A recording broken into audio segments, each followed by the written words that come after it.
And okay, so before I do that, let me go ahead and talk to the people that would be watching just now. Hello, and this is a run through of, well, it's going to be a variation of my "Don't Let the Sun Go Down" scenario from a different direction. Um, this is going to be set in Seattle after a major earthquake and during a major storm. Two natural disasters at once. Have fun. Our character, the character here right now, instead of the normal setup that I have for this scenario, is a member of the community who is out to find information to send to the Bunyip report and become, maybe get on their list of freelance reporters. Could you go ahead and introduce yourself and your character and his background, please? Yeah, sure. My name is Ed.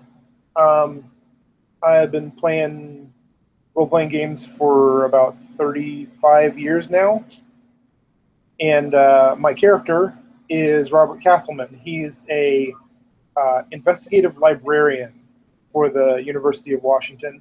He seeks out uh, old rare books and other acquisitions that the library might want, and brings them back. He's also a a poorly controlled pyrokinetic, so he has a propensity for setting things on fire accidentally. Which is, He's not good in a library. yeah, that's what I was about to say. He, yeah, going to work is a little stressful for him, just for that reason. He tries to stay out of the library as much as possible, looking for other stuff. Yeah, even with even with the increasing number of electronic books, that's not bad. That's not good because electronics doesn't tend to do well with being put on fire. Yeah, he's also just a little bit clumsy. Yes. So, but otherwise, a very skilled individual. Okay. And out of curiosity, is the University of Washington connected to the community at all, or would the community would be the supernaturals, that the civilian supernaturals, or is it more? Is the university as a whole more or less unaware of the supernatural? I think as a public entity, as a large university, Yep. it's probably not associated with the community. Okay. Probably smaller universities, private universities are. Okay.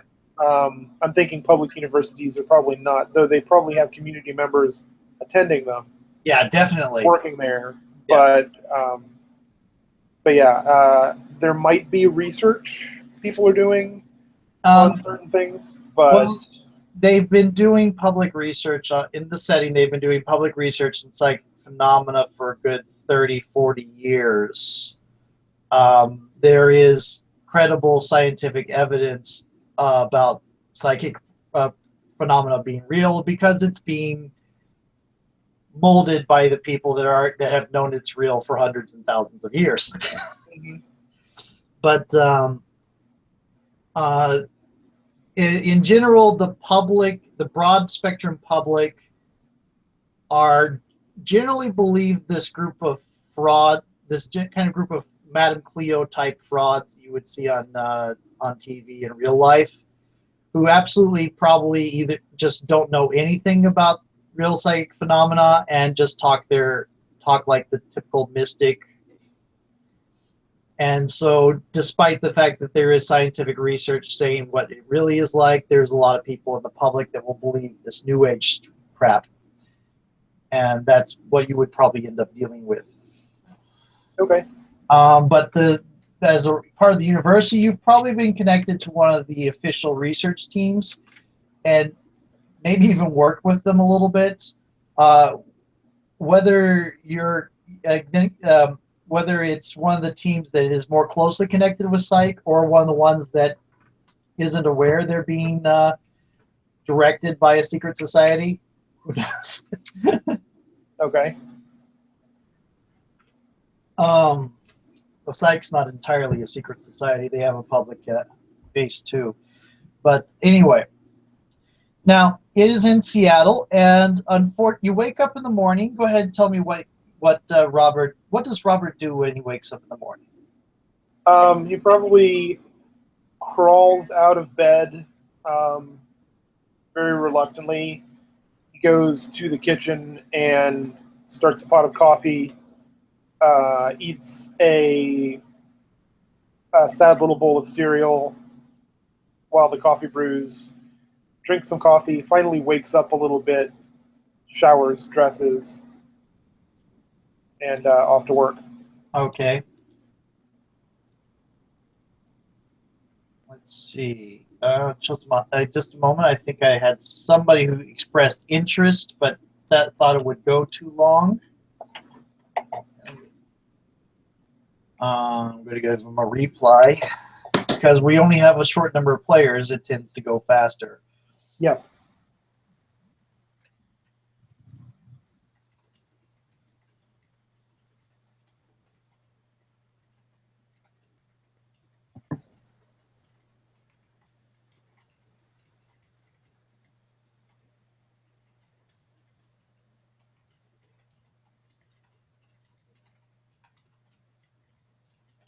I tend to schedule for longer time than I plan on using, just to be on the safe side. But anyway, okay. So, again, I got a little bit distracted, and I may, but by that, could you repeat what you said? And I'm sorry, people, I'm a bad GM. Yeah, sure. We were talking about morning rituals. Groggily climbing out of bed, starting a pot of coffee, eating a bowl of cereal, Right. Okay. drinking his coffee, waking himself up, and finally taking a shower, getting dressed, and heading to work. Okay. Cool. Okay. So, as you're coming out of of your house on the way to work, you do notice that the sky is getting really swiftly dark. It's not all that uncommon for a sudden rainstorm in Seattle. So it doesn't, but it does look like it's going to be a very, very severe rainstorm. And as you're noticing, and it's getting thick enough that it's starting to make it look more like night than day. And as you're noticing that, there starts to become a shake to the car that you're driving. Okay. And it takes just a very little bit of time to notice that the shaking is not just limited to your car, that you are in the middle, it looks like you are getting towards the middle of an earthquake. And it is not going to be a small one by the looks of it, it's getting larger and larger. It's getting more severe and more with each passing moment. I'm going to need you to ask you. I'm going to need to ask you to make a driving check. So it's going to be off of agility. Your agility is 1, so you're going to roll the fate dice, and you're going to add 1. Okay, so that's from this drop-down menu. Just pick the +1 average. Yeah, you're using the dice stream, right? Yeah. Okay, so you should put on. You don't put +1. You would put 4 dice. We have to add the 1 ourselves. So it looks like it worked. I rolled an average +1. Oh, you're using the fate roller. Okay, cool. Yeah. Okay. And then +1. So you've got a fair. You're able to keep control of the car fairly well right now, but you do notice you do drive off the edge of the sidewalk a little bit, and end up hitting what looks like a row of one of those little decorative fences, iron fences that goes about a couple inches high, and you hear this popping sound as one of your tires goes flat. Ugh, that's great, and it's about to rain. Perfect. Yeah, it's about to rain, and you're next to a building, and it's during an earthquake. Okay, so I will get out of my car. I will hide on the side of my car that's opposite from the building in case anything falls down from the building. Okay. and I will just duck and cover. Okay. So go ahead and give me a quick um, willpower roll, please, Okay. to avoid sticking your head out when you shouldn't. That's a 3. 3. Okay. So yeah, you are quite able to keep your head down through the earthquake. Um, the building, one of the buildings next to you does start to show severe structural damage, start crumbling off and caving its way in. You do see some cracks forming in the street ahead of you. Mm-hmm. It lasts for a good minute, and you're not sure how big it was, but it was big. And then it's over. Once it's over, you're looking at it's like a scene out of a disaster movie. The entire streets, the light poles are tipped over. There are cars gone off the edge of the road like you had. There's one that's kind of stuck halfway into one of the cracks that opened up in the streets. Um, People looking around, milling about, like trying to get hiding in cover and kind of starting to peek their heads out um, as to figure out what was going on. Okay. What do you do? Um, how drivable does the road look like it is? Uh, Maybe if you could get your car off the spikes, you think it would be possible to maneuver at very low speeds. Might as well be walking unless you want to avoid the rain.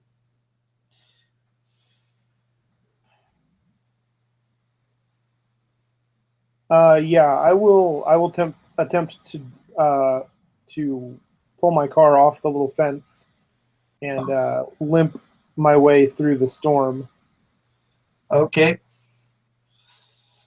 Yeah, you probably not going to be able to get it off the spikes because your strength is relatively normal. Um, so let's go ahead and try that real quick. And Okay. actually, I'm going to go ahead and give you I'll have a fate point for you. Uh, that's this is a kind of an emotional thing, so you might end up uh, using your fire powers by accident Okay. if you accept the fate point off of borderline Akira. Um, yeah. So actually, there should be. If did you get the dice stream one too? It should be a little yellow thing. Yeah, I did. Okay, click on that. There's a thing underneath the list of dice that shows that shows a count that it says counter underneath. There's also fate dice in that, and one of the things about fate dice in that is they show up on your screen this way. I gotcha. Um, Okay. Yeah, counter. okay, so use that to count how many fate points you have. You have started with 5, you now have 6. Um, and I give too many fate points. Okay, but you're going to get so you're getting a little bit frustrated, and suddenly fires spark out. And go ahead and give me a manipulative roll real quick. Okay.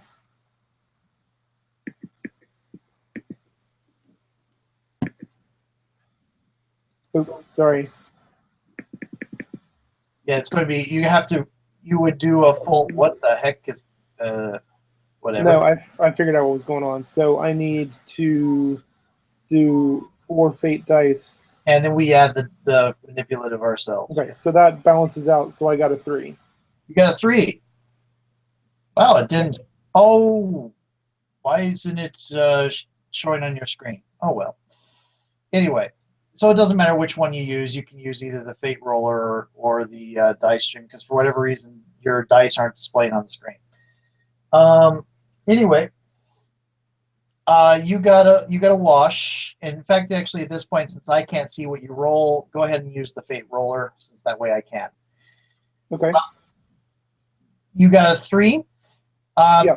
You are going to take 1 stress, Okay. but after that, the spikes, the spikes underneath the, it's going to be on your chi stress, by the way, since this is using your psychic powers. Yep. The spikes that are holding on to the shreds of your tire basically melt, and then you start seeing the that something else catch fire next to that.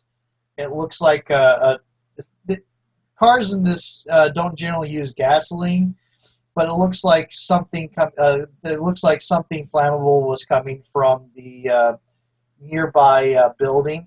So you're seeing a trail of fire moving towards the building next to you.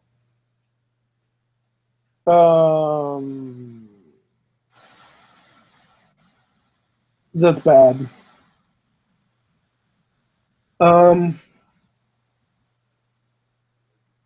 Okay, so I'm gonna go in my trunk.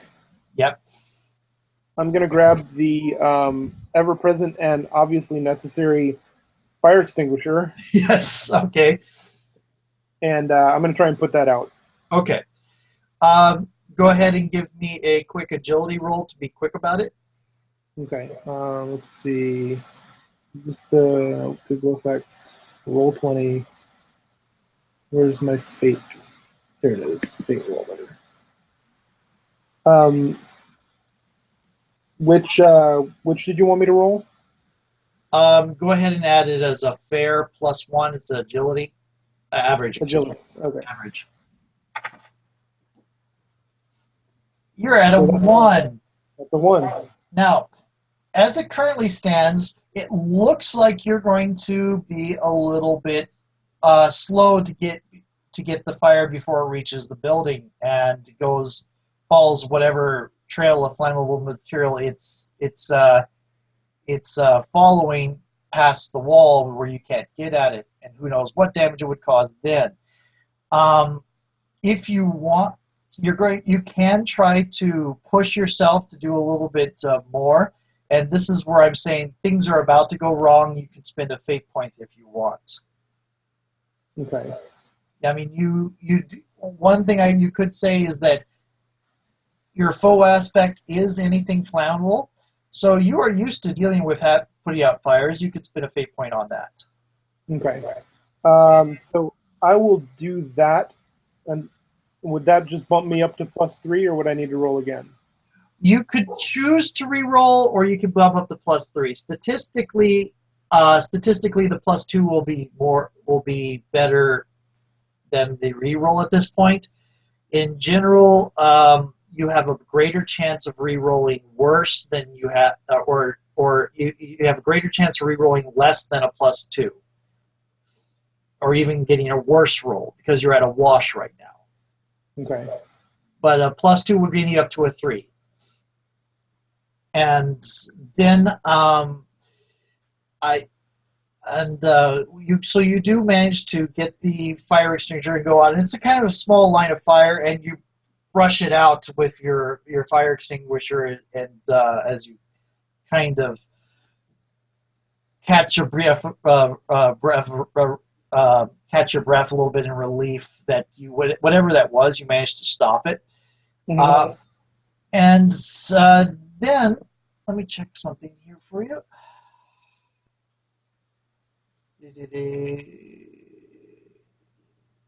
Okay, nothing quite there. As you're doing that, looking off towards the side, you can kind of see what looks like somebody, a middle school student's wandered off from one of the other streets nearby. There's a big bruise on her head. She's got blue facial marks. Let me see if I can find a picture of her.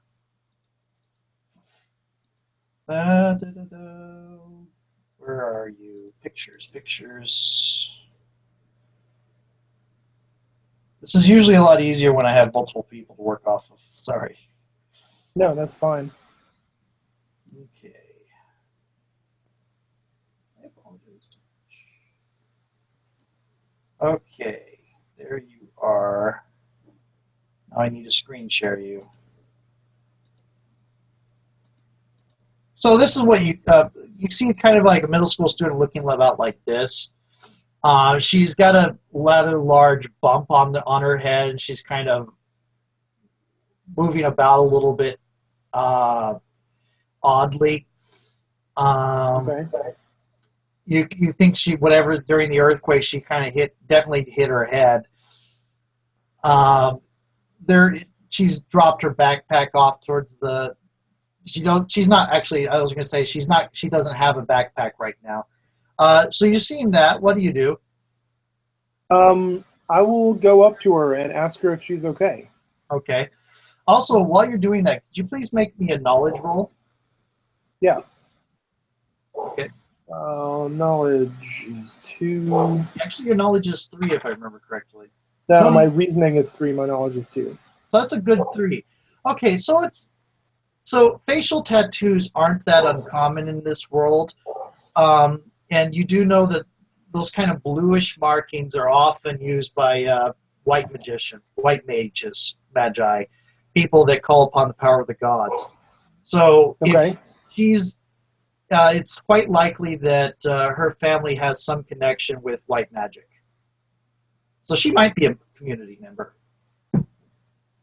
Okay. Yeah, I kind of suspected that, but yeah, I will go up to her and very gently ask, are you okay? Do you need help? Mm-hmm. I need to get to school. I think you might need to get to a hospital or a healer. Uh, oh, hospital, Elysium, yeah. I can't, I don't know, I can't contact. Things are fuzzy. Am I familiar with Elysium?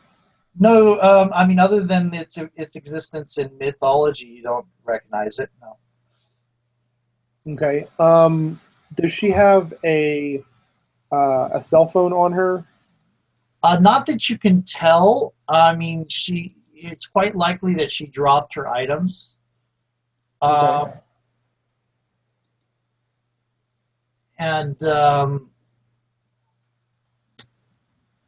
that you could tell, though it shouldn't be too far from where it is. So let me. I'm going to try and turn her around, and we're going to go back the way she was coming from, Okay. and see if we can find a backpack that might be hers. Okay. Um, Go ahead and give me a persuasion roll real quick, Persuasion. All right. which is 2 for you. Yep. That was terrible. It's like, 0. I think I need to go this way. And she starts, while you're trying to get her to go around, she starts wandering off in the other direction, kind of acting very concussed. Yeah, that's what I'm worried about. Yeah. Um,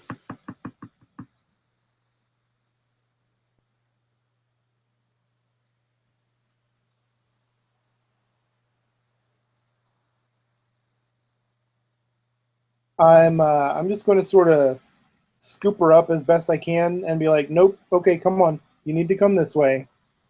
Okay. And yeah, I'm turning her around and walking her a little more forcefully in the other direction. Okay.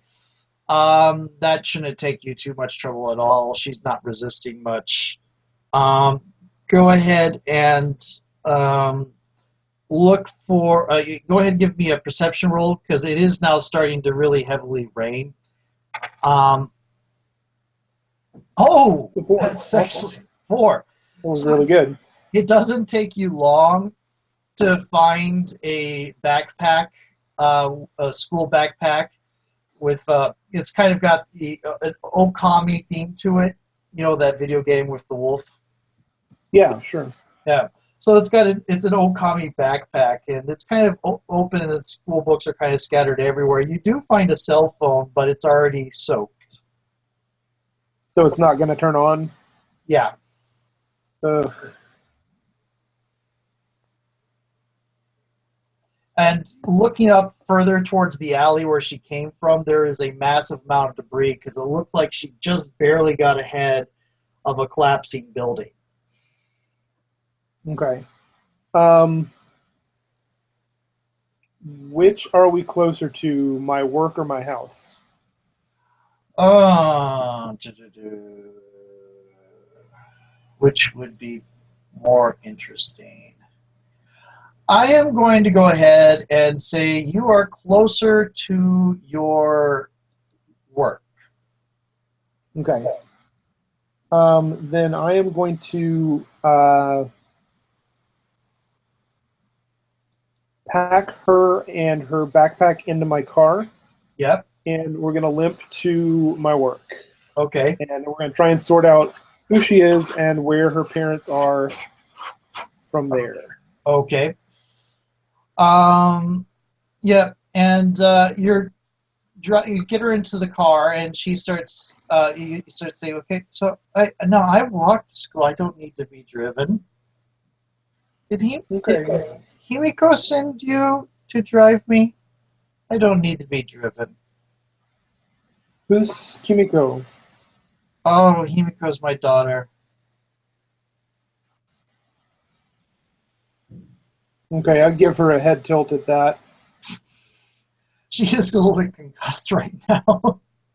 Yeah, because she doesn't look like more than preteen, 12. right? 12. Yeah. Hmm. Okay. Um,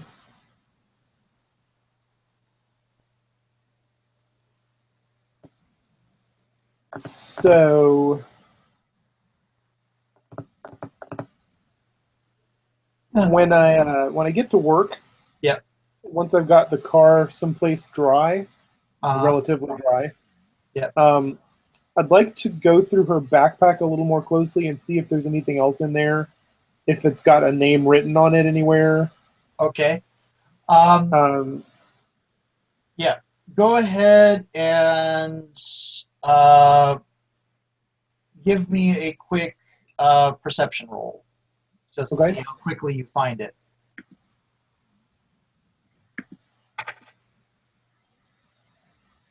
Okay. So as you start looking through it, you start noticing her kind of blinking and tilting off to the side and going, looking like she's about to go to sleep. Okay. So you can succeed to go looking through her backpack, but she will fall asleep. And you do know enough about concussions that that's a bad idea. Yeah. So I'll put her backpack to the side and I'll wake her back up.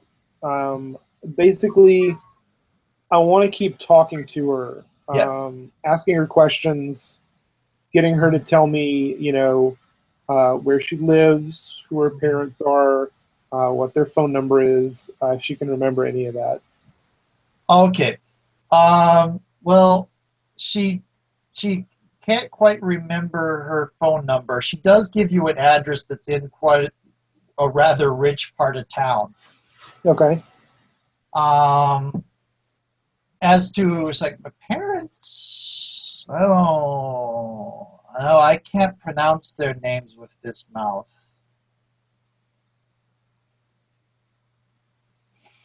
Okay. They're gone, long, long gone, though.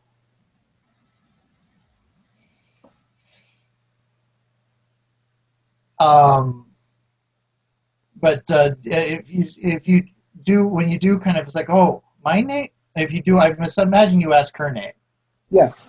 but my name is Amaterasu Amaterasu.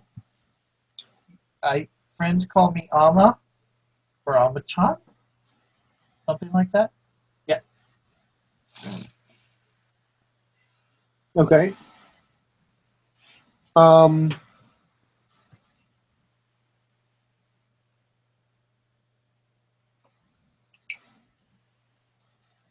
so I don't think your school is going to be open after the earthquake. Earthquake. Okay. Oh, things were falling over. Yes. So,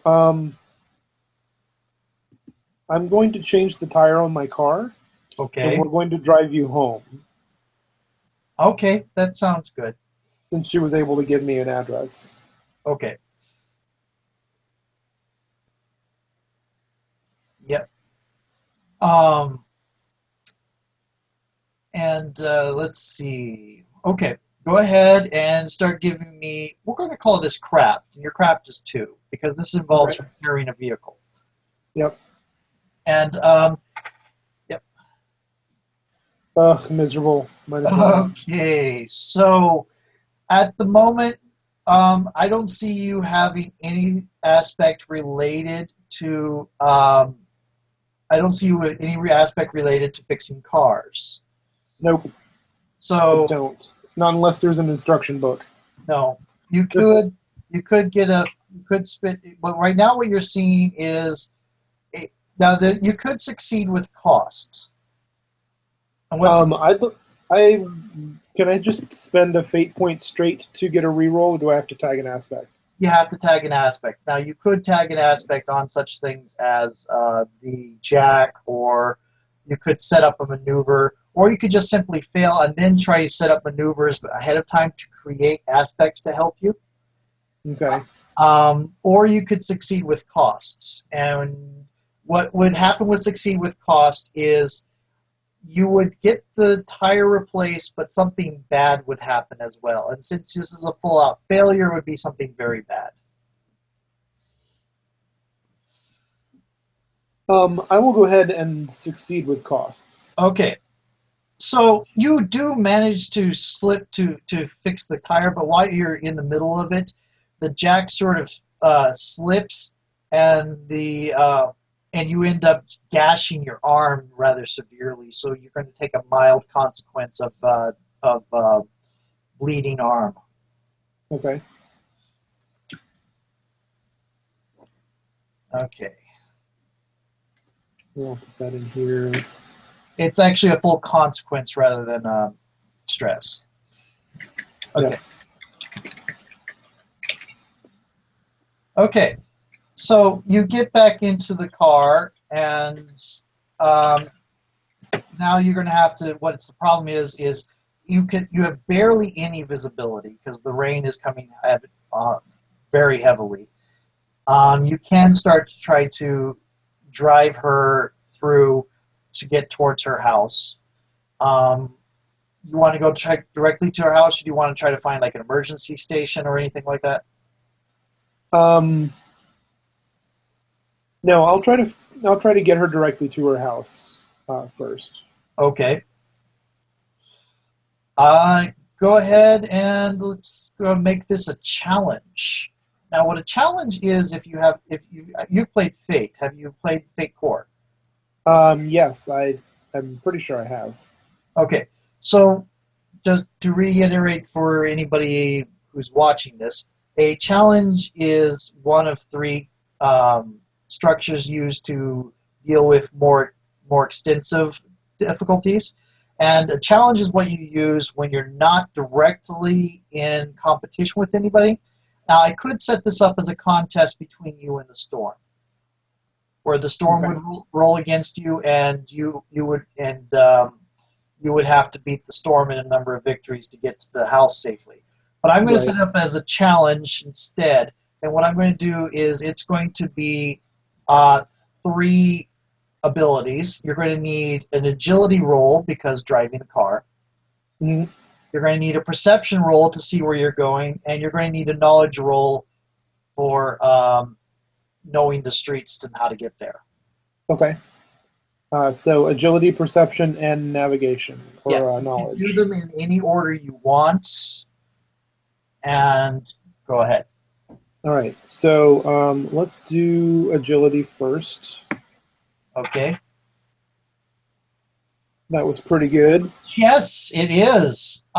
You are going to end up doing a little. You are going to tie, so you are going to succeed with minor cost, which means you're going to Okay. beat up your car a little bit more. Your car is going to be in severe trouble at the. It's still drivable, but you're probably either going to want to replace said car, or it's going to cost you a lot of money.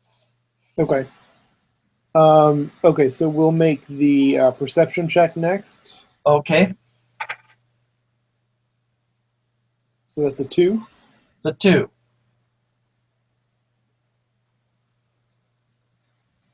Right now, you're going to be getting you're starting to have troubles seeing and not being able to tell exactly where you're going. If you do you have you what you can do is you can spend a fate point on an aspect that produces light, like say your fire abilities. Hmm.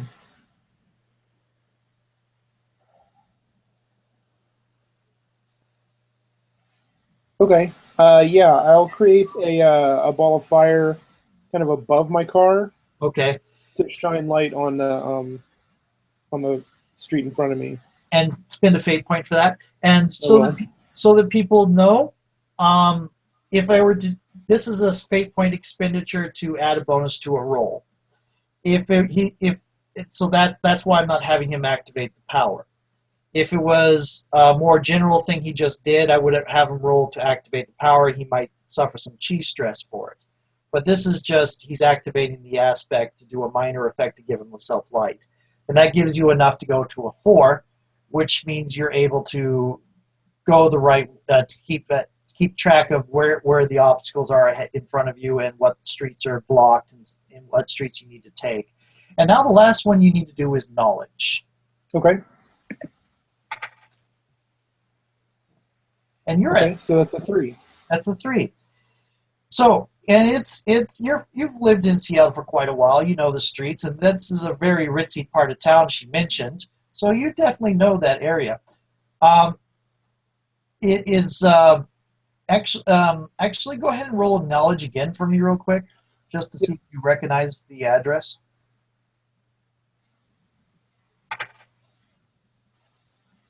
You do not. Okay. So you are driving her along, trying to keep her chatted up, and go ahead and give me I'm doing a lot of rolls here. Give me a good, quick persuasion roll to keep her awake. Okay. Yep. Oh, Pretty very good. good. Yeah, she seems to be very animated and hasn't started going back to sleep for a while, because you keep having her talk. Let's see. And you're able to get through, and it looks like you're pulling up to the house. Um, in front, you're getting into the right neighborhood at least, and you start getting to the house, and it looks like, because you've already been driving around for a couple hours now, it looks like most of the people in the house have already moved on, or whatever, probably gone off to look for her. Because you drive up and it doesn't look like there's anybody anybody at home. It's a very big estate. Okay. So there's probably some servants inside. But there's nobody answering the intercom when you push. So I'm at the front gate. Yeah. She might have keys though, so. She might. Amma, do you know the gate code, or do you have keys for the gate? Gate code. Oh, 0128. Okay, I'll try it. Yep. And there's a buzz and the gate starts to crack open. You start driving in and give me a quick perception roll. Okay.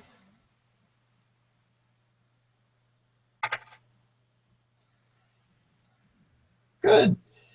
So you kind of notice as you're kind of limping your car through the gate into the driveway, you kind of notice behind you, it looks like a collection of people, of bodies that started to come out of the alleyways, maybe 3 or 4 of them, and starting to try to run to catch up with the car behind the gate opening. Okay, so they're trying to make it through the gate. Yeah. Okay.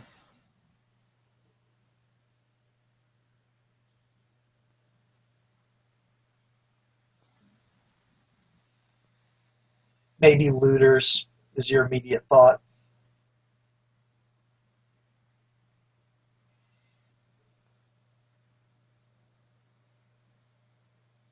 Which way did the gate swing open? Did they swing? It does this thing. Oh, it goes side to side. Okay. Yeah.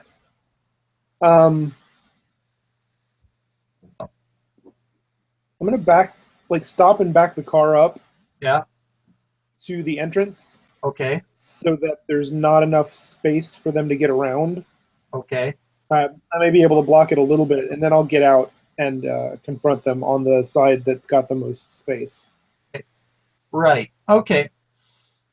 And so you step out, and when you're looking around, there's a flash of thunder and lightning, and you can see there's about, like you said, your original count was pretty good. There's about four of them, and they look like low rent thugs from a couple of neighborhoods over, maybe trying to get an edge on during this chaos to snag something rich, Okay. sell it. Hey man, get out of the way. We're coming in. This is ours. Get your No, own. you're not. And no, it isn't. Yeah. Turn around and leave now, or there's going to be a problem, Hey man, you says the don't. librarian. Yeah. It's like one is like, hey man, you don't know what you're dealing with, and starts pulling out a little snap pistol, about a 25 or something like that. Okay. I'm going to use, because this is basically uh, very extenuating circumstances. I'm going to use power tricks. Uh-huh. I'm going to light my hand on fire. So you're going to be using power tricks to accentuate your being your intimidation. Okay, Yeah, basically. give me a maneuver. Give me the power tricks to light your hand on fire. Is going to be a minor trick, so I won't ask you to roll to activate it. You can just do it. Okay. Um, but do go ahead and give me a maneuver on persuasion. No, maneuver on manipulate to see if it's enough. If it's significant enough that it'll give you an aid in intimidating them. Okay. We're rolling on manipulate. Yeah. That's a Which, 4. yeah, that's plenty. You have succeeded. You did not succeed with style, but you succeeded. So you have flaming hands as an aspect you can use when you do your. Go ahead and roll your persuasion. Okay. Let's see. Persuasion is 2, like most everything else on my character sheet. Yeah. Now, if we were in an actual full-out conflict already, I would have given them an action after you did your maneuver, but we aren't. So I'm going to let you go. I'm letting you go right to the initial to theirs. Okay. So I rolled +3 on my 2, so that's a 5. Okay. And then let me make sure I change color so I can tell apart the GMs from. Okay. And I'm going to roll their willpower, which is not good. You have succeeded with style. That's like that your hands go flaming like the Constantine thing, and they just what the fuck, and then take off running. Excellent. Yeah. All right. So I'll wait for the gate to close back, Mm-hmm. and then I will try to put my hands out. Yep. And I'm like rubbing it off and putting them under his coat. And Yep. Okay. Actually, you have a problem with anything flammable. I will give you a fate point if you accidentally set your coat on fire. I will take it because that is the way he works. Yeah. So you have actually. So you're trying to set out your hands. You still haven't gotten this idea that the trigger to setting it out is up here instead of physical, just Yeah. like turning it on, and you're trying to pat itself out, and you end up setting fire to your coat. So now your coat is on fire. Go ahead and give me an agility roll to get out of it, please. Oh Lord. Yeah, having an agility of 1 is really painful. Okay, so um, and I'm going to be extra mean and make it and give you a -2 because of the gash on your arm, which I don't have Okay. to give you a fate point for since this is the first time I've used it. So you end up taking 4 stress, which means you don't quite get burned, but you come close. Okay. Which stress is that? It's going to be physical. Okay, so I take 4 physical health stress. Yeah, which means you got rid of the you got rid of the jacket before any real damage was done, but there was enough that you're starting to press your luck a little bit. And you got a little bit of singe. Okay, I probably ended up rolling around in the grass and the mud, And the so I rain. probably look, Yeah, yeah, in the mud and the rain. So I probably look pretty awful right now. yeah. So you pull up and kind of open the door for Amaterasu to come in. She looks at you, she's like, you need a shower. Yes, I do. It's like, and he looks around. There's another lightning flash. It's like, and she looks up and kind of rolls her eyes at the lightning flash, and then looks over towards the the building. He's like, "That's not school. That's my house." Yeah, there was an earthquake. I don't think your school's going to be open. It's probably safest to bring you here. Okay, maybe. Can I get a doctor's note? You'll have to talk to your doctor about that. Okay. Um, Go ahead and I guess walk up to the. Yeah, walk up to the door, Yep. Right. and I guess if there's a bell, I'll ring it. Otherwise, I'll just Okay. pound on the door. hmm Okay. So it takes a little bit, but there is somebody that comes to the door. Uh, and you see a servant, Japanese descent, um, opening the door and looking out. It's like, oh, young mistress. And as soon as she sees that, give me a perception check real quick. Yeah.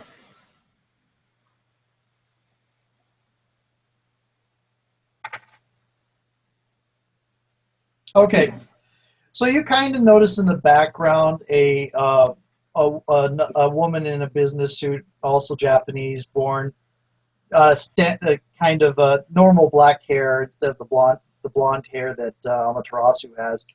Note that Amaterasu's blonde hair does happen in in Japanese people and pretty much everywhere around the world occasionally, but her hair is so blonde she's probably from a long line of psychics.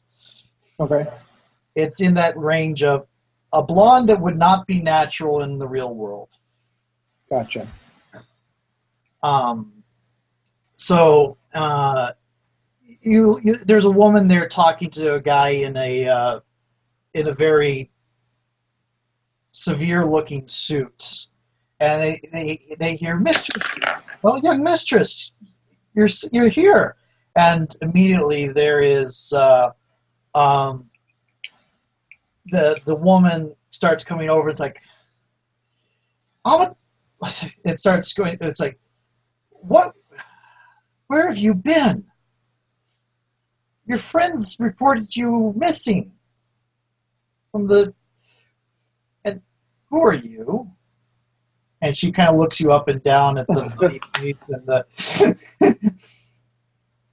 I do apologize for my appearance, ma'am. I found Ama wandering on the streets after the earthquake Uh huh. and was able to get her to tell me where she lived.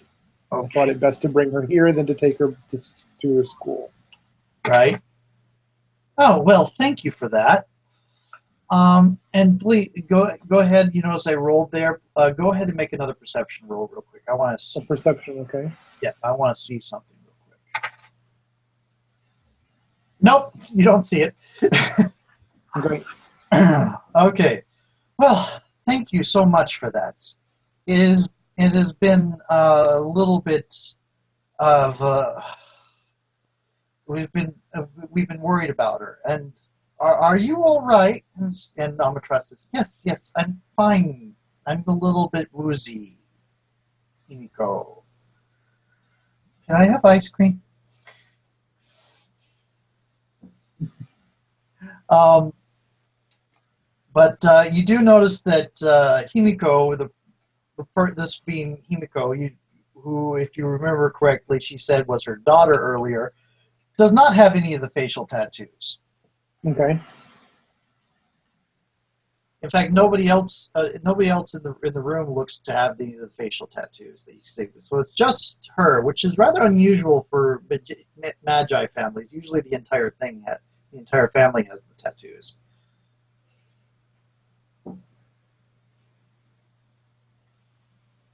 But you, I'm yeah, struggling with knowledge that I personally have, yeah. um, that my character might not. What is that? Even though the origins of the name Amaterasu. Yeah, I will tell you out of character. Your out of character knowledge is correct. Um, but yeah, your character would not know that. Yeah. Your character would know Amaterasu, but would assume she's named after Amaterasu. Right. Then again, she has said things like, "I can't say that name with this mouth." Right. She's definitely family, Yeah, but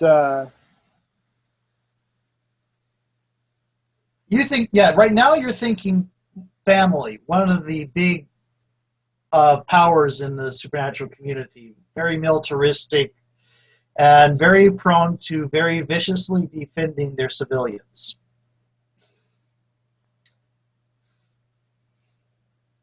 yeah. So um, I'm probably not inclined to think of her as a full-fledged goddess. Right. There's definitely something weird going on here since her daughter is older than her, Well, the person or she is her appears. daughter.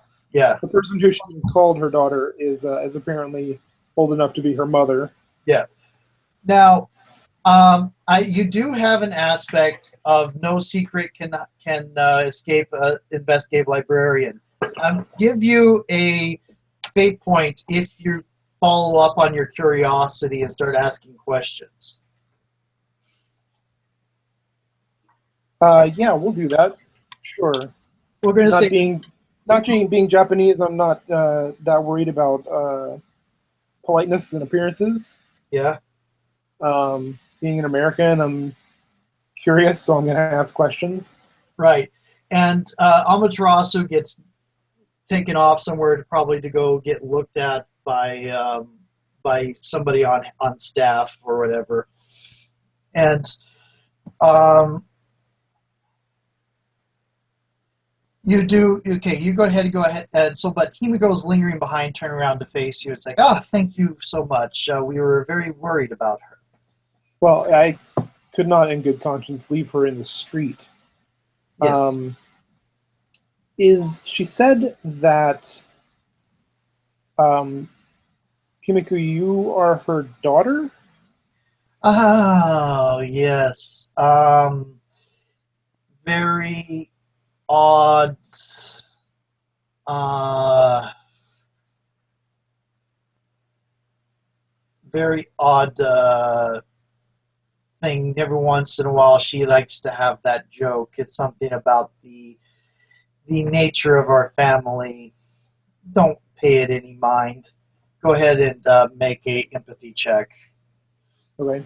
If you and you might want to spend fate points on your find secrets thing because Yeah, I think I will yeah, because my empathy is average.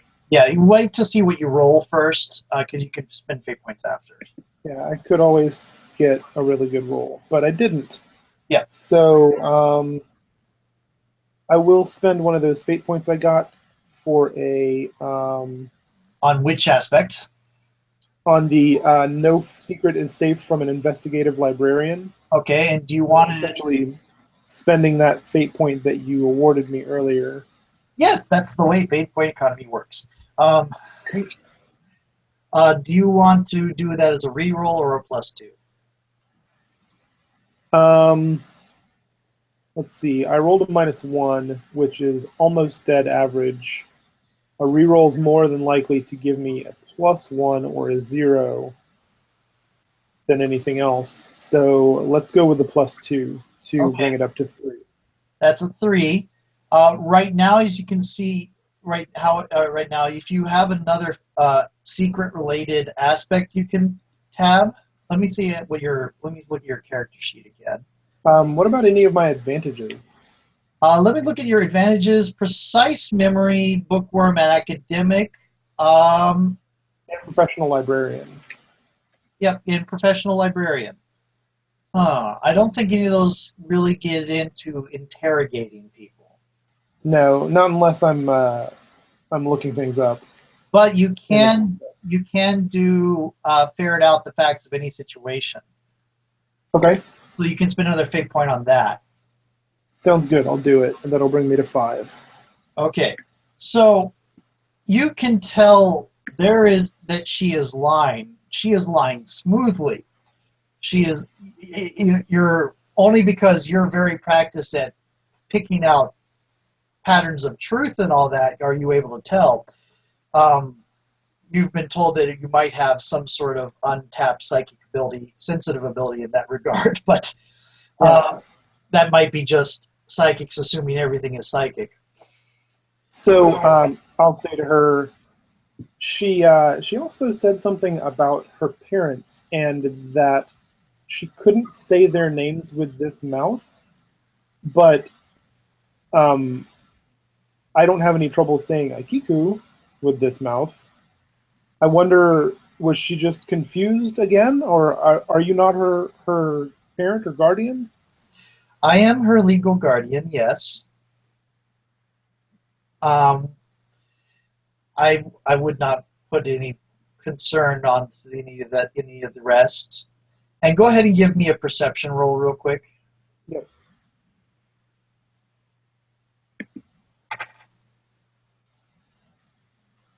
Now let me roll what she's got. Let's see if she gets. She's got a 5. Right now, you think you see something. You think you notice something. You're not quite sure what it is, but it's kind of escaping you. Do you want to go ahead and spend another fate point on ferret out? Sure, we'll do that. Yeah. I've got a fair number of fate points right now. I've been trying to train myself that the roll does not end the action. The roll just sets up how much it's going to cost you to succeed. Okay. So I've been trying to train myself to describe things as you're about to fail rather than this is what has happened. Sure. Yeah. So you get up, that gets you up to a 6, and you catch a brief flicker of fox-like ears Hmm. and 9 tails. And then it's back to you're looking at the same the normal human woman. Now you've met kitsune before. You've met Hmm. one-tailed kitsune. A nine-tailed kitsune is legendary, if I recall. Yeah. You don't know exactly. Okay. Roll me your knowledge. Okay.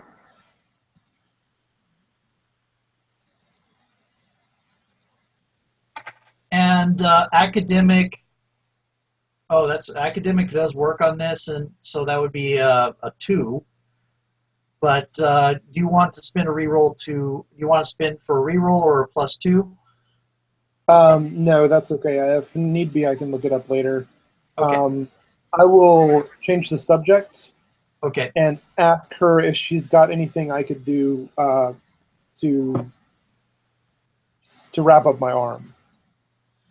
Oh, yes. Please, right this way. Um, and she takes you to another place, and it takes you in. Out of curiosity, and she kind of actually pauses for a moment to kind of sniff at, to kind of look you over, and say, "Oh, you seem Am I right in considering that you're a little bit special?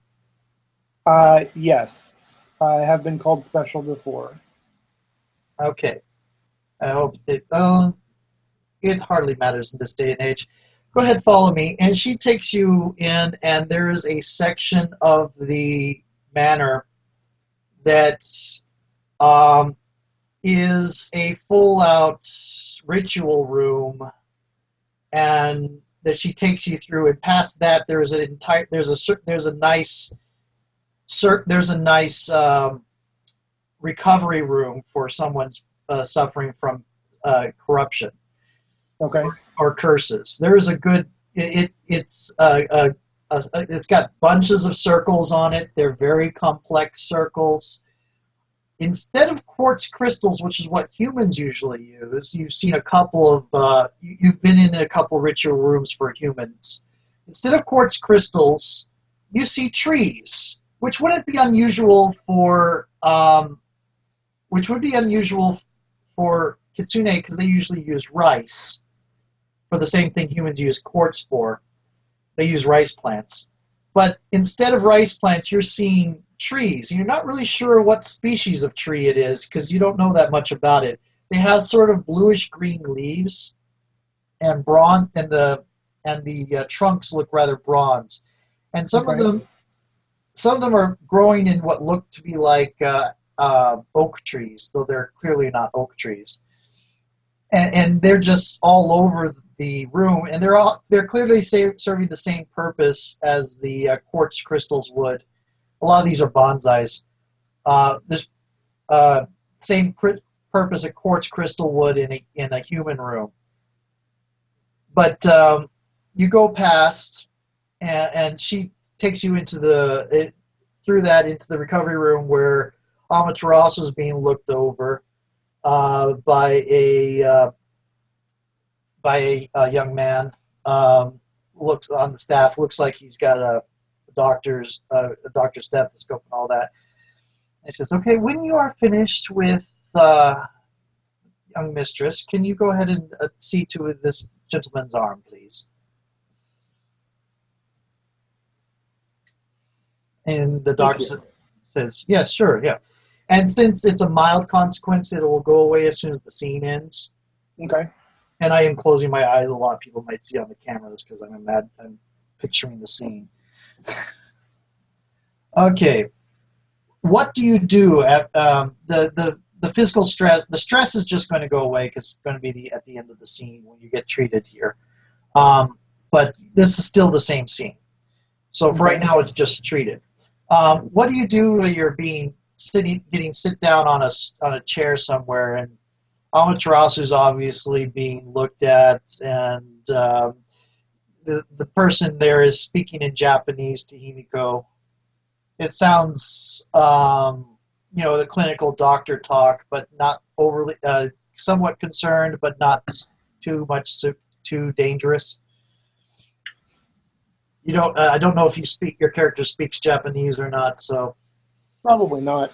yeah, Um, I mean, it's not impossible, but probably not. yeah. If anything, you could do precise memory later to try to reproduce the exact phrases. Yeah, it is a very phraseological language, so that's Yeah. Okay. So you're sitting there. What are you going to do after you got your arm bandaged up? Are you going to continue trying to get questions right now, or are you going to regroup, go back to your library, and try to handle that? um,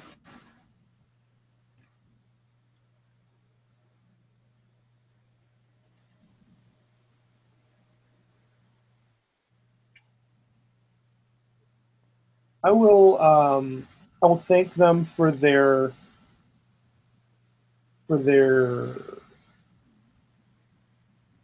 assistance, for their care, and excuse myself from interfering in their lives any further. I will let them know where I can be found. Uh huh. Basically give them my business card with my phone number on it. Oh, thank you. and I will go on my way to work to see Okay. what's going on there. Okay, and once I'm going to say you can get to work just fine because I'm not going to have you you don't have a severely injured girl in your car, so there's not as much drama in getting through the storm this time. Okay. What do you do once you get to work and your consequence and stress are gone now? Okay. It's Once not I like get to work, you're still cut up. It's just it's no longer a problem anymore. gotcha. Go on. Once I get to work, I'm going to do some research into, well, basically, first, make sure that there's nothing like crazy out of place from the earthquake that I have to deal with. And I know we have some people to put books back on shelves and stuff like that. But is there anything I have to deal with that was caused by the earthquake? Not that you can tell. And I can imagine you going to try to suggest to help with the books and getting told no. That's fine.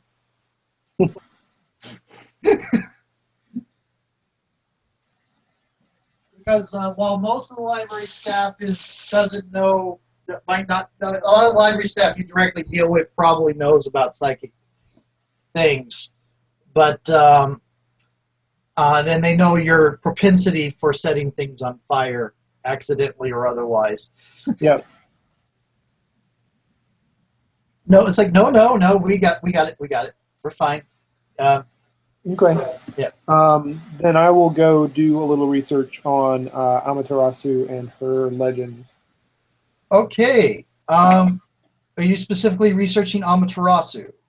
I'm going to look into Amaterasu. I'm going to look into Kitsune, specifically Kitsune named Kimiku, and what they might be doing in Seattle, Okay. because that's weird. Which one do you want to research first? Which subject? We'll start with Amaterasu in general. Okay. Go ahead and give me the. You're going to get bookworm. You're going to get professional librarian because you're in the library right now. You're going to get academic. So that is +1, +2, and I believe the professional gives a +2. So that is a total of +5. Okay. Plus my my was you're that look, reasoning? I'm going to call this as knowledge because it's existent knowledge. Okay. So that's Reason, yeah, +7. yeah. That's a legendary roll. Okay.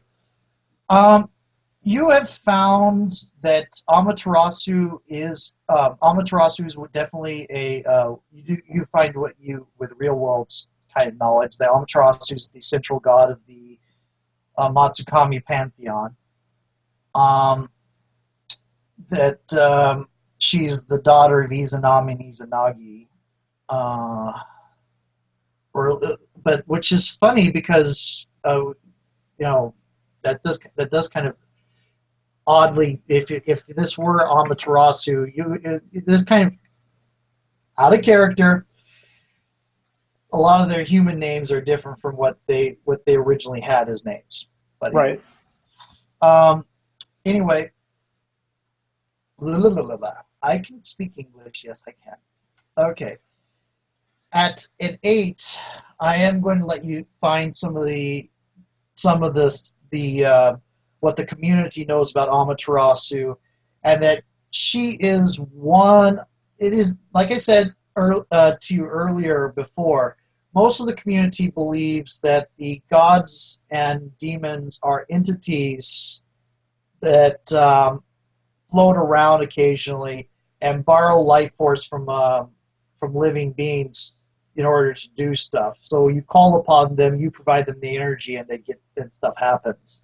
That's how most people think magic works, or high magic works. Low magic works through blood. Okay. And Amaterasu is one of the gods that is very highly connected to producing demigods. So the theory is that she actually inhabits bodies occasionally, and has had a number of and that's where people think demigods come from, is a entity inhabits a body and it has a biological impact on children that are produced. Gotcha. Okay. That's the community belief, and you do find a number of that. A lot of the Japanese government claims descent. A lot of the Japanese nobility claims direct descent from Amaterasu, and the community does not dispute that, because they believe Amaterasu is real, or at least that several entities have claimed that name over time. Okay. The name Himiko is on the list of supposed children of Amaterasu. Okay. Is it Kimiko with an O or Kimiku with an Himiko with an O. Himiko Jingu. Jingu. Yeah. Okay. And Himiko Jingu was a major, was also known as Empress Jingu.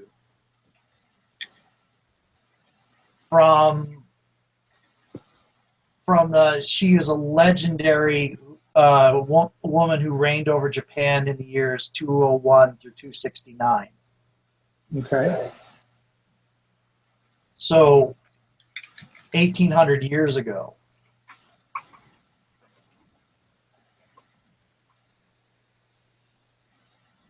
And she looks pretty good for a 2,000-year-old woman. Yeah. Okay. Being in the community, there are immortals. There are people that live practically forever. There's different ways. Dryads will live essentially forever, even though they won't have access to any power, really. There are a couple others. Go ahead and do me the research on Kitsune real quick. Okay, are we doing this the same level? Yeah. Okay.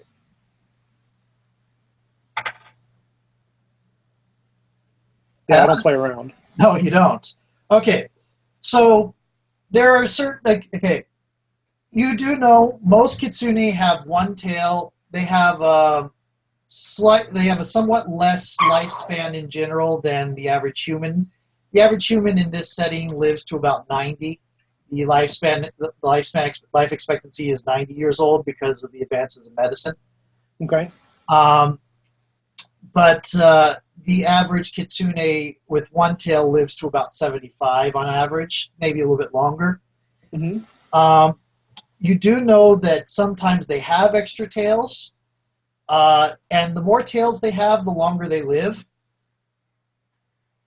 And also, usually the more bizarre their behavior is. Okay. Do they earn tails? They earn tails by tricking somebody out of something? That's a question. The Kitsune are rather vague about how the extra tails come about. Okay. Talking to different Kitsune will get you different answers, and Probably, usually, yeah. You ask 2 Kitsune, you get 3 or 4 answers. You ask one Kitsune, you might get 3 or 4 answers. Okay. When it comes to the subject of the tails, they're very much like the Joker in How I Got These Scars. Right. You get a different answer every time. Yeah.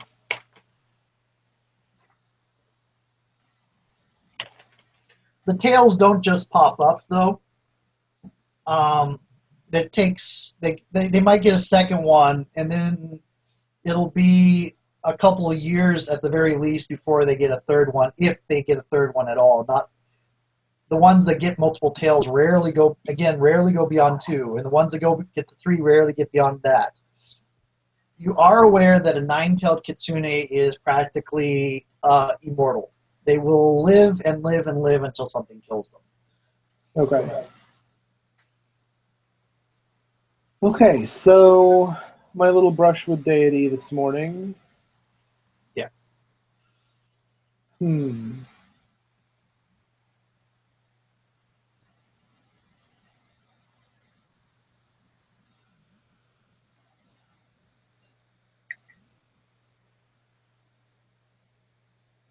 Yeah, to get nine tails, she had to be over 1,000 years old to begin with, from what you're researching right now.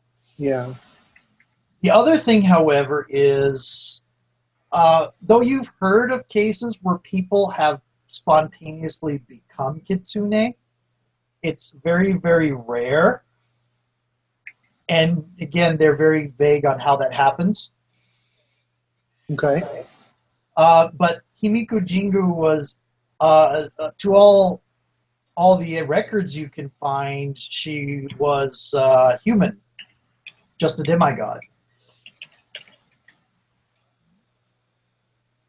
She did work with kitsune occasionally, but she's human. Okay. At least as far as community records go.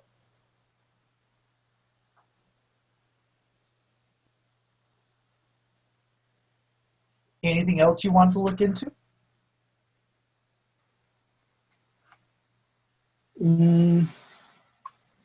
Unless I can find a reason for them to be in Seattle. I doubt that their immigration information is going to be in any databases. I doubt that whatever reason they have for being here is going to be in a book in my library. Yeah. But, given Himiko's likely longevity, it is very possible that that she started living in the country before immigration records were taken. Yeah. And then there's the question of why are Japanese deities here? I mean, I know Seattle has a pretty large Asian and Korean population, but I didn't think that there's it had actually one of the major Shinto temples in America in real life is in Seattle. Okay, that's good to know.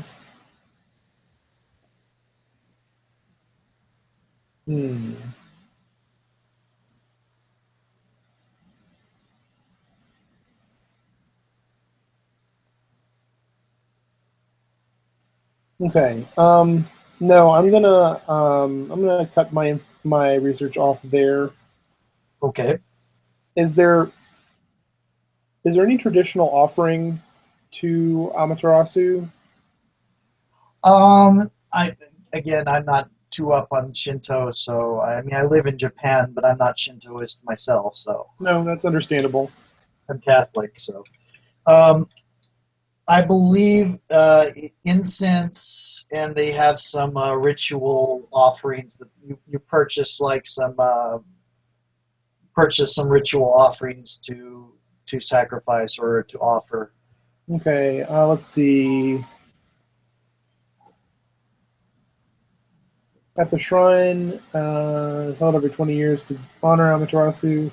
Main shrine buildings are destroyed and rebuilt. New clothing and food is often offered to the goddess. The practice is a part of the Shinto faith and practiced since 690. So what I'm going to do is, since I have their address, I'm going to send her another backpack.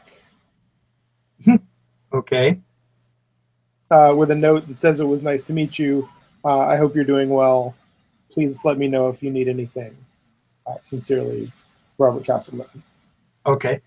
Do you want any specific type of backpack? Um, I want something that's similar to the one that she had that was probably ruined in the earthquake. Okay, so an Okami backpack is going to be relatively hard to find. Um, Go ahead and give me a quick. Let's see. You're going to give me resources. It's going to be a challenge. Okay. Resources, knowledge, and what's a good? I'll do it to this resources and knowledge to look for it online. Okay. Resources and knowledge, which are uh, Average for you. both at 2. Yep. There's resources. That's a Okay. 3. And knowledge is also a 3. Okay. So you managed to find a backpack, but it is outrageously expensive because this is like a vintage item. Yeah. It's only been a couple of years, but maybe 5, 10 years, but it's already considered a vintage item that isn't being made anymore and is a little bit expensive. It will Mm-hmm. constitute a fairly hefty outpouring of money for you. Okay. What kind of consequences is that likely to? Well, if I were doing wealth as a stress track, which is an option in Strands of Fate, it would be a wealth stress track. Instead, I would probably put it on the social stress track since that's reputation and social standing stuff. Um, where you're strapped for cash at the moment, that might come up. Okay. I will go ahead and do it um, because I think it's important to establish that relationship. Okay. So social consequences last longer than the other kinds of consequences, by the way. So that will be at least over the next day, because I'm going to say you're strapped for cash, or for the next week. It's for a week. Okay. You're going to And, have to last till payday while strapped for cash. and that's how many stress? No, I'm just giving you straight a consequence. Okay, strap for cash. Yeah, a mild consequence. It's probably not. It's a lot of people would say, when you're doing success with cost, I generally go with straight to consequence more than stress. Activation of psychic abilities has gone to stress because that's the built-in way to do it. And a lot of times I do use stress, but sometimes it just seems more appropriate to go straight to consequence, and this is one of those times. Okay. The chi stress, the It chi should. stress that I got, should that have resolved at the end of the scene? Yes, it should have. Okay. That's a physical thing. As long as you don't do something serious like get a moderate, a major or a higher consequence, then it goes away at the end of the scene. Okay. Yeah. Um, All right. so you're going to go have that sent to her. It'll take about 3 days to get to her. Do you want to do anything else today, or do you want to do anything else in those 3 days? Um,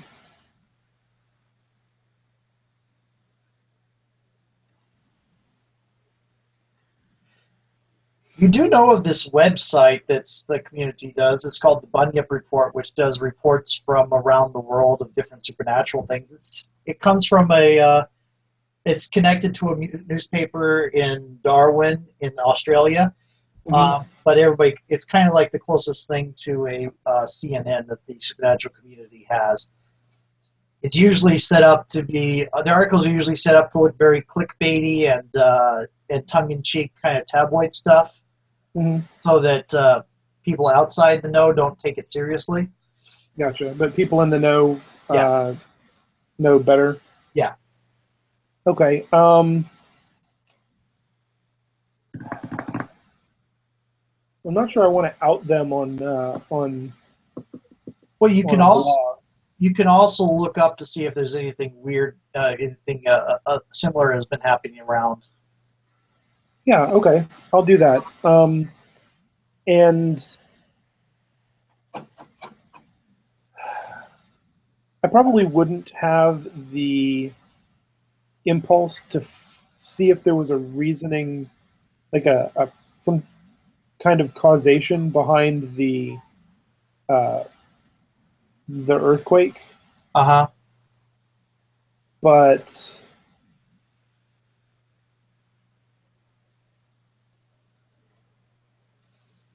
Out of kind of, character. Out of character. yeah, I have it set up with the earthquake can be natural or deliberate either way. Depends on what the person running the scenario wants. okay. Um,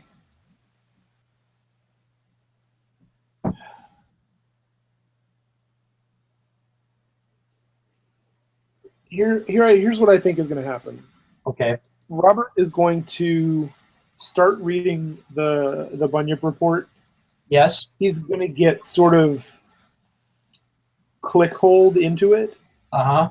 um, and that's going to trigger wondering what, if anything, caused um, The earthquake. the earthquake and the storm, because kind of coincidence for them to both blow up at the same time. It is a hefty coincidence for them both to blow up at the same time. Um, So yeah, I'll look into that during that 3 or 4 days. okay. Go ahead and let's see. It's not gonna. You're not gonna get much use out of the librarian is still bonus. I'm gonna give you the bonus of the librarian because for using the internet is part of being a librarian now. You won't Mhm. get bookworm because digital. That's what digital spider's for. Right. You will get academic, I think, because this is a matter of pulling out the actual real stuff from the clutter. And because there's a lot, in addition to being about the supernatural, there's a lot of just day to day, not day to day stuff because it's from around the world. There's going to be a lot of stuff in there that's not related to what you're interested in. Right. Okay, so that's a total of +3. Yeah. Well, Okay, plus my +2. I'm going to call this reasoning again this time. So, Okay, so that's 3 plus 3 is 6. yep. And it's a 6. That's what you got to wash on the dice, so it's 6. Okay, you do find this article uh, from there was a hijacking in Australia for the bunch of students from the Bravura Academy were hijacked by terrorists that seemed to be employed by the Burmese Empire. Um, Okay. yeah, Burmese Empire is a thing now. It's not Thailand anymore again. no, okay. What happened was at the end of World War II, MacArthur went rogue and created his own empire. So instead of China, communist China, there is this massive imperialistic country that took over most of Southeast Asia. Okay. Rogue MacArthur. Yeah, he got he got nuked. At least people assume he got nuked. They claim otherwise, but after the nuke dropped, no one ever heard from him again. So Okay. the But general, yeah, there is still a yeah. an empire over there. Okay. The Good general to know. assumption, by academics and historians is that he was acting as a puppet for somebody else. Gotcha. Um, though some people think that's kind of conspiracy theorist, but you live in a world where you know there are secret societies. So Yep. Okay, so you were saying that okay, so it looks like the Burmese Empire tried to hijack a bunch of the kids from the Bravura Academy, which is this boarding school with very competent students from around the world. Um, and among them are several community students. And it looks like you remembered seeing something about that recently, that several of the several of the actual community members were pulled aside, and it looked like it was an attempt to get some psychics and non-humans to study. okay. But from that general area, you do. There was a couple weeks in this where you've been reading now. You find from the same general area, and it has a photo of a girl with bright red hair and pale skin and red eye, at least one red eye. Half her face is covered by her hair, and she's sitting. Finishing up. Yeah, yeah. I do. It's on my map. We'll finish up fairly soon. Sorry. That's okay. Actually, I have photos of her, so give me a moment. You do see a photo of someone sitting down at a mall booth at a Precious Puppies thing, which is My Little XP of My Little Pony. Okay. With several other people. She's dressed in a Bravura Academy uniform, and it's the photo. It's kind of a grainy smartphone photo, but it's just a perspective from one of the students that got put on one of the not one of the serious reporter parts of the Bunyip report, but just a side thing for just anybody to put up. It's this. And it seems to be a story about her classmate Hell. Okay. And if I can find, and you're looking at her. If I can find the friggin' picture. Wrong group. It's going to be in the other Divine Blood folder. You know, I could probably just, instead of going to DeviantArt, I could probably look for it on my computer. In fact, there it is. Yay. Okay.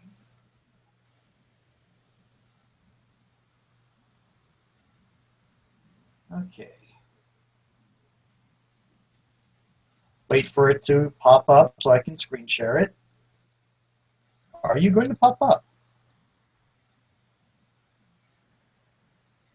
Yes, you are. And let's see.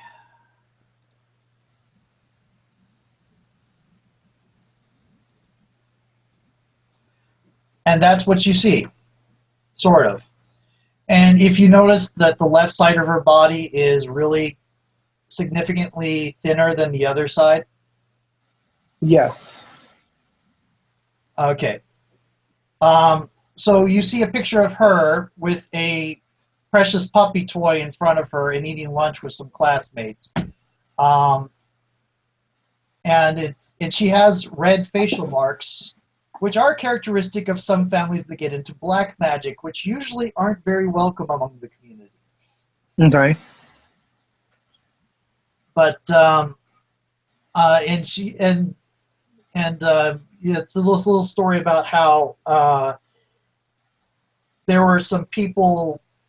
It looks like a story from the student, and it's in the even for Bunyip report considered not serious. It looks like a little story about how some people came to deliberately to kidnap her directly, and they were gods, or they claimed to be gods or something. So I'm going to stop screen sharing. So you kind of found a similar story to what you just ran across, though without anybody deliberately trying to kidnap her, from what you can tell, as far as you know.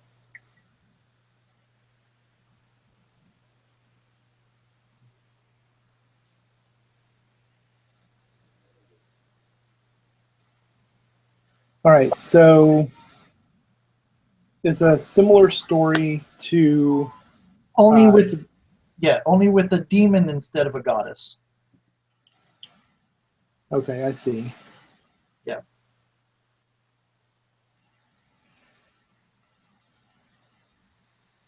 And they suspected that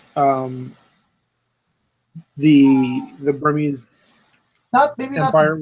Not the Burmese. They said there was another group that was out to deliver it out specifically for this girl named Hel.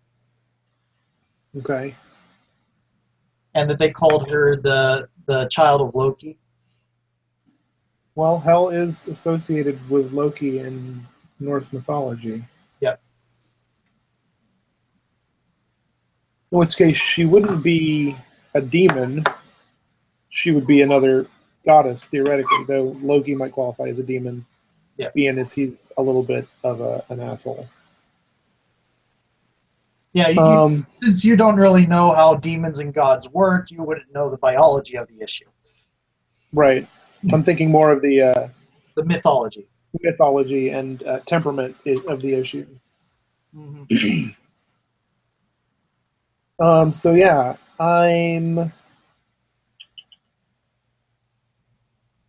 This just creates more questions. Yeah. I think, given your character's background, you're probably one of the psychic community scholars that has been noticing that there seems to be a lot more supernaturals than anybody thinks there are. Okay. Are they sort of popping up more now, or? Well, there are a lot more Akiras popping up in the general population outside of the community. That has always happened, but there's a lot more. There's more frequent contact with groups and between the community and outside groups, such as families that have used magic for high magic for a long period of time. I mean, low magic's fairly common. It's hey, I'll sell me some of your blood. I'll give you some money, or pay me and I'll do a job for you, whatever. And they're mostly like most of them are quite normal and like a doctor or something. They're a talented professional that if they go bad, they can go really bad, but they're still most of them are good. Okay. That's the low magic.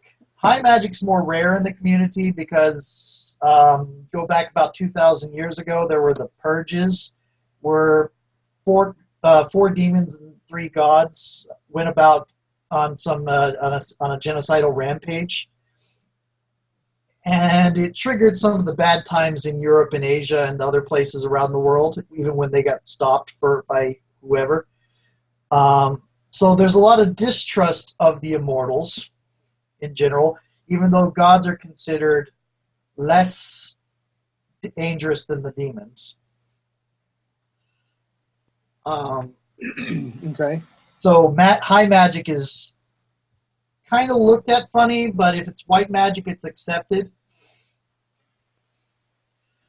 As versus low magic, which is just, oh, that's a thing. But there's been a lot more contact recently with high mages that didn't previously know about the community. There's been more Akira popping up in the population that are just being born. There is a higher population of non-humans now, and that's obvious because they feel safer. They're having more kids. And there's other rumors about encountering a lot of non-human people that are non-humans that correlate to old stories of species that should have been extinct. Okay. So it's not like there's anything specifically conspiratorial going on. It looks like there's just a population boom that nobody is realizing is going on. So people are encountering each other more often. It sounds like there's a population boom that's out of proportion with the actual physical population boom of the world. Slightly, yeah. So I think I need to find a subject matter expert who can help me suss this out. So I will look up and see if I can find somebody who might be.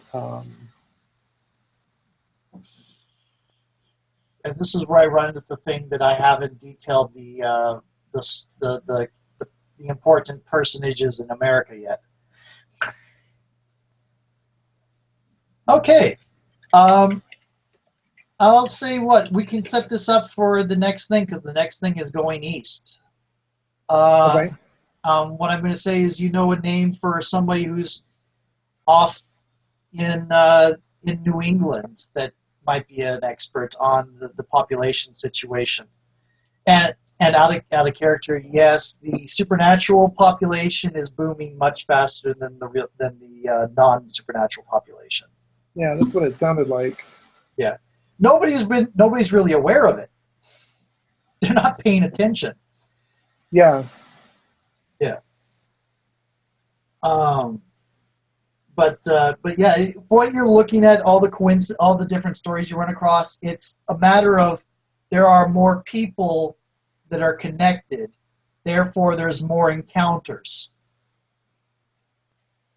Right. It's not a situation of there's more people to notice what was already there. Yeah, It's more of the people who would notice what is there are noticing more of them. yeah. Okay.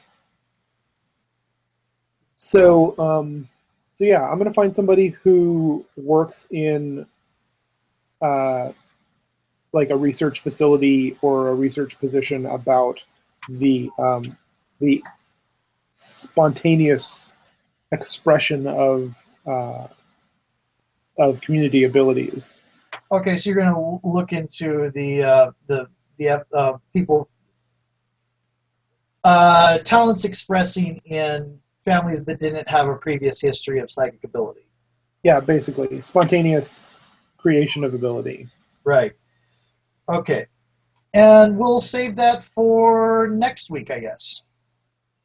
Okay, cool. Because that would probably involve the road trip.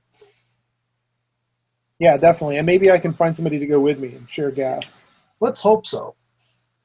I hope you had fun. I did. Yeah. Yeah.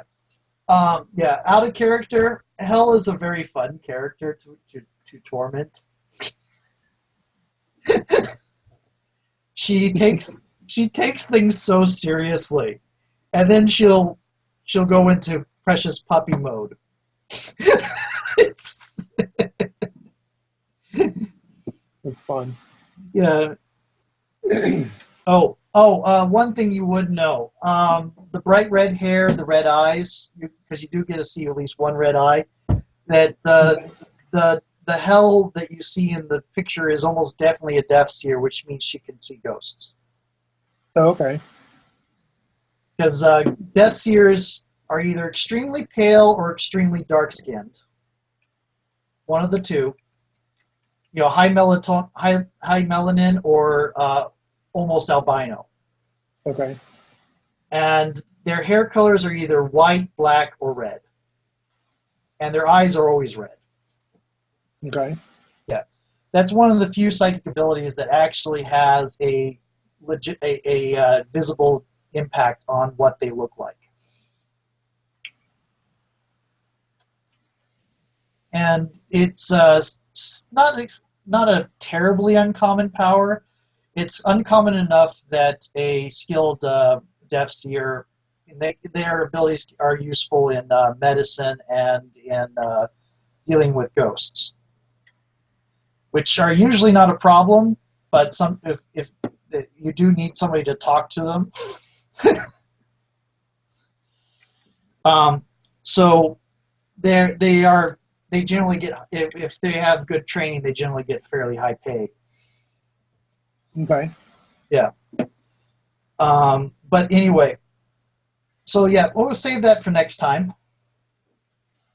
Glad you could make it. I'm glad I got to showcase the Divine Blood. I should have started the broadcast when we were making the character, so I would have character creation example. Okay. Anyway. Well, we'll do it next week. Yep. Talk to you later. Yep. Talk to you later. Definitely be in touch and let me know what the plans are for next week. Okay. I'm going to go ahead and post this to the Gauntlet Meetup and see if anybody's interested in making characters for next week or anything. Okay. Awesome.